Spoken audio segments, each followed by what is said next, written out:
Our next guest is an internet activist, an engineer, the founder of social media platform Parleo. He's currently at Quora after Parleo was bought by Quora.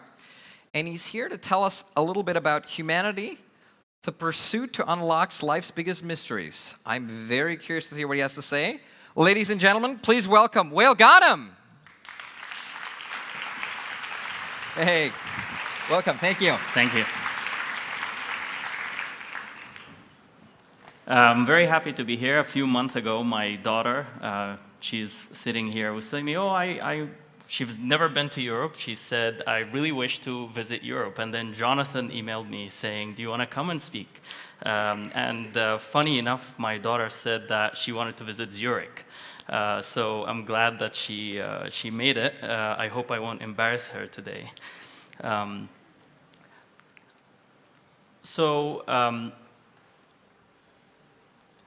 I wanted to talk today about a topic that I thought a lot about in the past 1 year. Our world is getting better over time. We're making amazing progress over the last few centuries and improved significantly the quality of our lives. Yet it's becoming such a mystery that we're becoming more unhappy. In 2011, I anonymously used social media to co-organize the protests that led to the downfall of Hosni Mubarak, the Egyptian president that was in power for 30 years. During those protests, I was illegally arrested and tortured for 11 days. And my release captured the attention of international media. At the time, a few days later, Mubarak fell down, and I became a hero to a lot of Egyptians and a villain to others. And I was overwhelmed with everything that happened around me. After the downfall of Mubarak, I naively thought that my dream and our dream as Egyptians for a democratic Egypt is finally coming to a realization. But that was naive. It was only a few months until I discovered that what I thought is dream is actually a nightmare in the making. I had to leave the country in 2013 because the military took over took over from the first elected Egyptian president, we failed in our transition. In 2017, which is like 4 years later, I went from a failure to another, and I finally collapsed. I went through a very severe depression.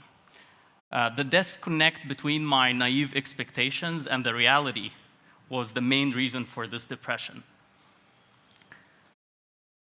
And if it wasn't for my kids, Adam, 10 years old, and Isra, 15, I wouldn't have been in front of all of you right now. For the past 1 year, I undergone a journey of healing, one that I actually haven't expected it to happen in the way it happened, which made me graduate my depression. And I'm really grateful for this opportunity to be able to speak to all of you today about what I have learned during this year. Life, to me, is a beautiful game. Our evolved genes were naturally selected to be the main player in unlocking its mysteries. Every generation of humanity is collaborating and competing to evolve the knowledge that they receive from their ancestors and pass it along with their genes to the next generation. And everyone in the game is driven by this unconscious desire to unlock life's biggest mystery. What is it that we are going to find at the end of all of this? I don't know. To me, life's beauty is hard-coded in its imperfection. That's why there's a lot of, we get so happy whenever we feel that we're evolving, we're learning something new, we're doing something different.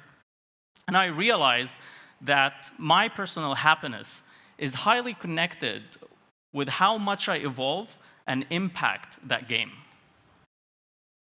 Before I share my notes about what I have learned, I wanted to go back to the first sentence I started talking about, which is life is getting better over time, but people are getting more unhappy.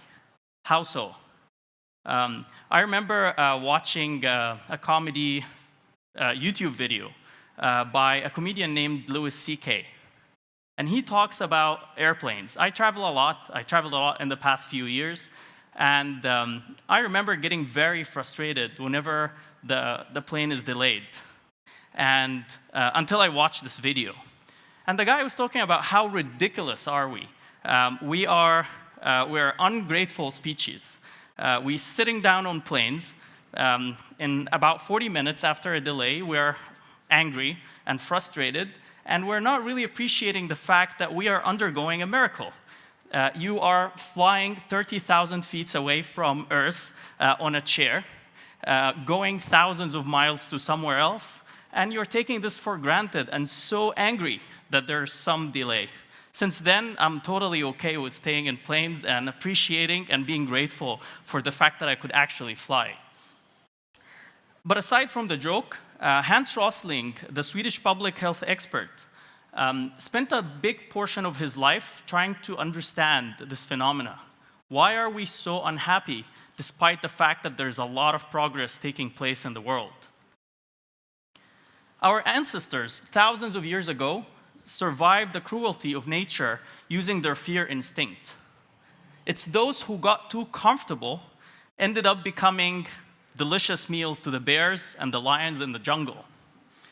We are, every one of us, is the offsprings of our highly anxious species, ancestors. But just like many other basic animalistic drives and instincts, this anxiety is no longer necessary for survival in today's modern world.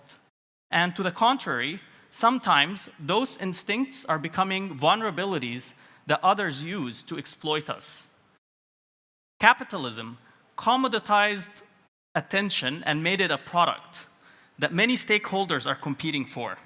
Politicians, activists like mine, lobbyists, media professionals, all of these people are driving value and purpose from our attention. This is why it's much less rewarding to report on the general positive trends that are happening in the world, but it's far more rewarding to focus on every dip in a trend and make it seem like it's the end of the world, using alarmist exaggerations and prophecies. For every long-term trend, there are short-term dips. Don't get me wrong. I understand that we are living through dips one after another. But those dips are inevitably cornerstones for all the progress humanity have been making. Those who try to capture our attention, the politicians, the lobbyists, the media professionals that I talked about, exploit the least developed part of our brain, or what Daniel Kahneman calls System 1, our emotional and irrational self. This is why a lot of the content we actually consume today is designed to trigger our emotions and less of our logic. And while such emotional messaging could be used to persuade us to do great things, think about taking care of your health, it could also be used to manipulate us into doing bad things. Think about consuming junk food, or what I like to call poison. This is not a new phenomena, but it's just expedited using modern technologies that perfected the game of monetizing our attention using machine learning and artificial intelligence. And it's becoming more critical to tackle this problem today because such delusional pessimism is leading us to miserable outcomes. I'm just exaggerating as well. As a technologist, I believe that our future will be a brighter one.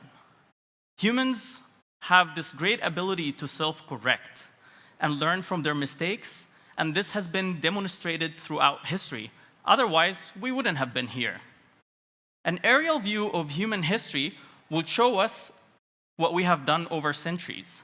Sometimes we recovered from these dips pretty quickly, and other times we had to deal with a lot of damage before we know how to move on.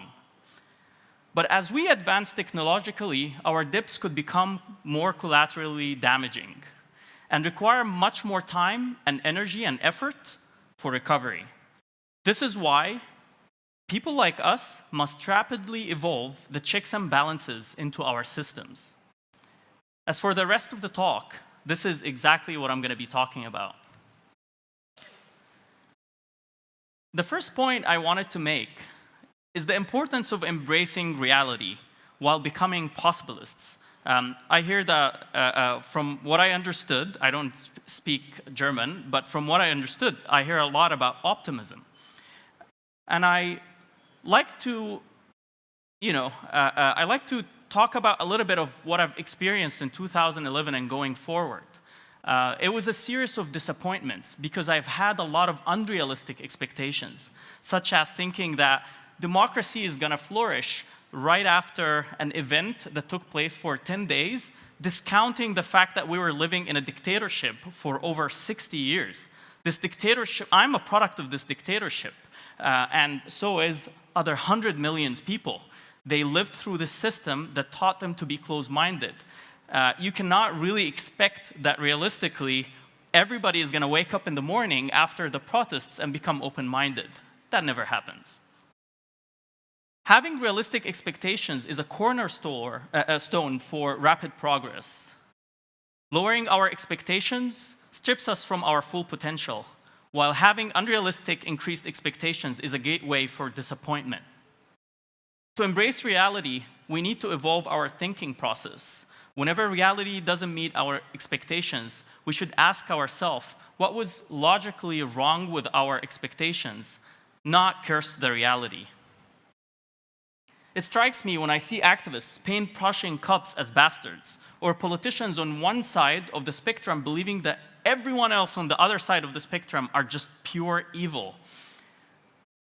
Or when people idealize public figures, or having fantasized versions of their own history, as if their ancestors never did something wrong. People who evolve to having more realistic expectations in the world are not unconditionally pessimistic or naively optimistic. They're just possibilists. They just believe in life as it is. That's what Hans Rosling calls them, possibilists. They see things for what they are, and that's why they're more suited than anyone else to self-correct and positively influence the reality. The second note, be radically open-minded. In order to connect with this reality, we need to use our logic to guide our emotions and not vice versa. It's worth noting that sometimes our logic could be flawed in its own because we all have blind spots. We don't know more than what we know. And this is why it's crucial for humans, all of us included, to be open-minded. But being open-minded is brain-taxing. It's not easy. Think of it as an investment. If you pay it today, you reap its benefits in the future.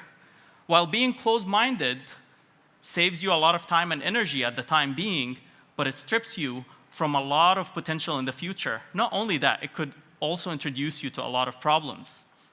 As the Swiss psychiatrist Carl Jung once said, until you make the unconscious conscious, it will direct your life, and you will call it fate. Those who are open-minded engage with those who think differently than them, read what they disagree with, and tactically empathize with their opponents. They see more colors in the world than just simply black and white, and they avoid the simple classifications of good and bad people. There are no pure good and there are no pure evil. We're just all humans and we're complex systems. The third note, optimize for long-term impact, not short-term gains. Life is a marathon, not a sprint. This is why technologists must build products, not fads. Good products solve human problems, while bad products hack human brains. One of the most serious challenges we face in today's world is the unintended consequences of the technological advancement and its impact on capitalism, or what I like to call casino capitalism. We're just playing a game. Look at the stock market. Results are published every quarter. Every employee is trying to push for whatever that makes them look good in the next 3 months so that they can make their bonus.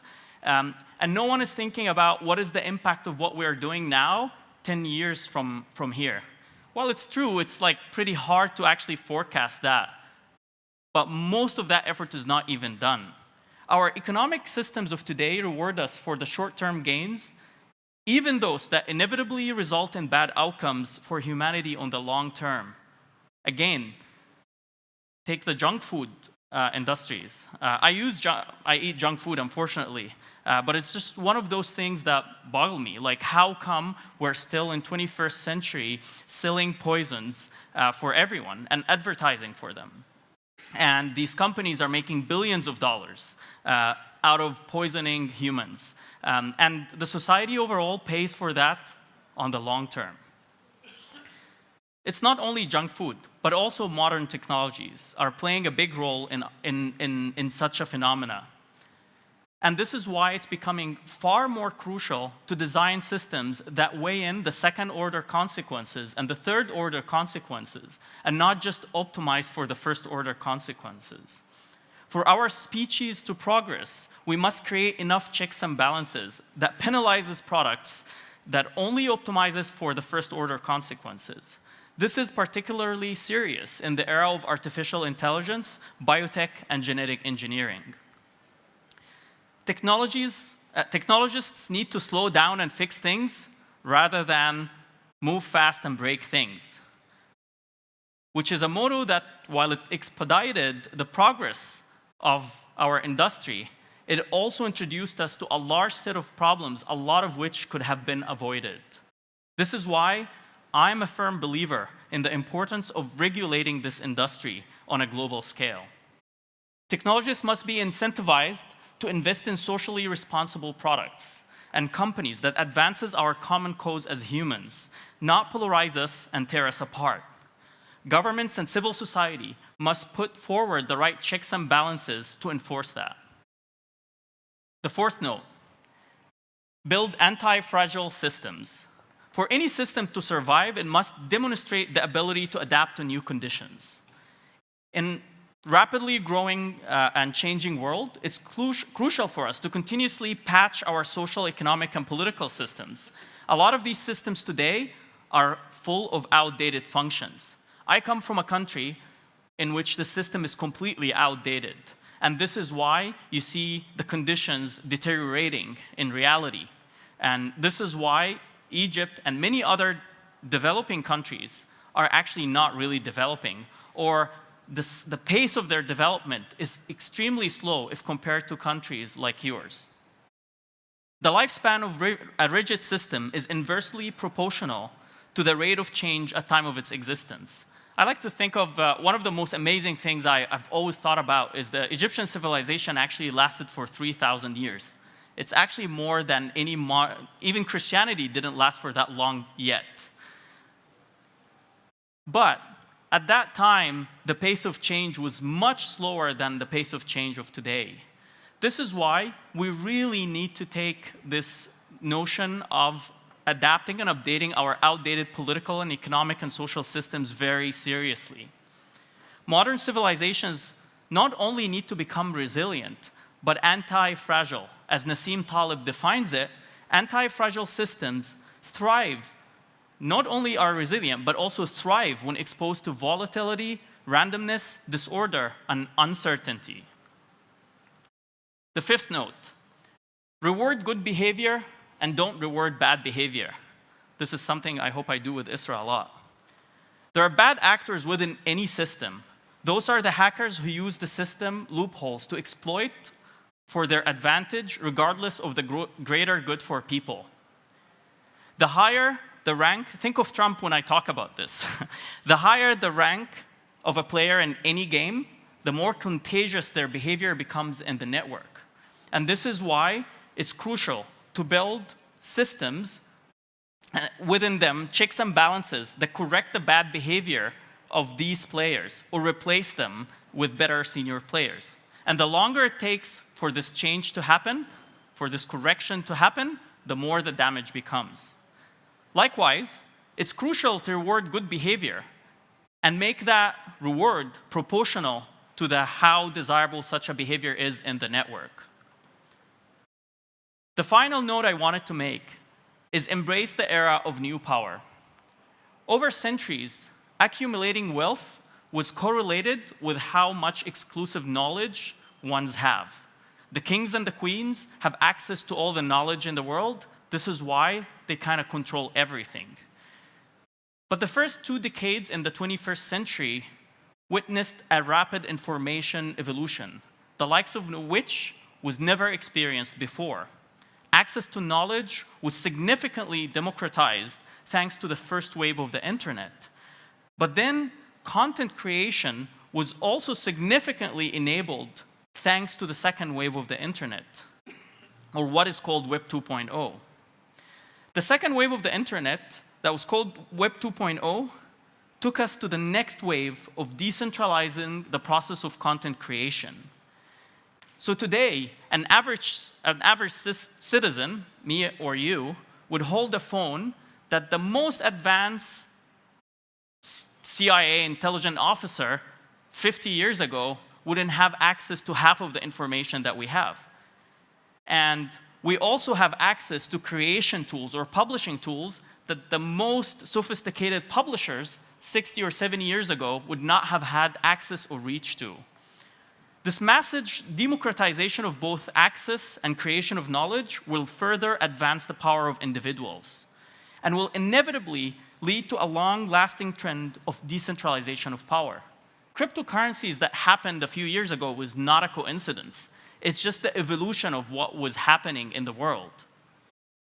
This new power dynamics will inevitably disrupt the old power dynamics, and a lot of that is already happening. Old power, according to authors Jeremy Hymans and Henry Thames, works like a currency. It is held by a few, and once gained, it's jealously guarded. And the powerful have a substantial store of it to spend. It's closed, inaccessible, and leader-driven. It downloads and it captures. While new power, think Wikipedia versus Britannica, operates differently. It's like a current. It is made by many, it is open, participatory, and peer-driven. It uploads and distributes, like water or electricity. It's most forceful when it surges. The goal with this new power is not to hoard it, but to channel it. I want to end by saying that we're living in an interesting era, just like every generation is going to say that about their generation, right? I'm lucky to be in this generation as opposed to many in the past. I do think that our kids will be luckier than us in that sense. In this generation, we are witnessing that the power of the people is increasingly becoming greater than the people in power. And with this new power comes great responsibility. Thank you very much. Thank you, Wael. Thank you. We have time for just a few more questions. I was very inspired when I read your Wikipedia article, by the way, speaking of Britannica. Yeah, out of curiosity, is your daughter in the audience? Yeah, she's... Do you have a question for your dad? Now's a great time. I don't know, if you want... I'm such an embarrassment for her, so don't embarrass her. That's hard to imagine. That's hard to imagine. But now, if you want a new computer or something, this is a great time to ask that question. She's an aspiring artist, so I'm very proud of her and her art. Very cool. Congratulations. Do we have any questions in the audience? So I know it's almost break time. You'll get coffee soon. Anybody been to Egypt? Oh, there you go. The hands just pop up. Not for long. Is that like a transit yes or? Yeah. Okay. Well, you'll be around afterwards. Yes. Right. For people who want to ask some questions in the back.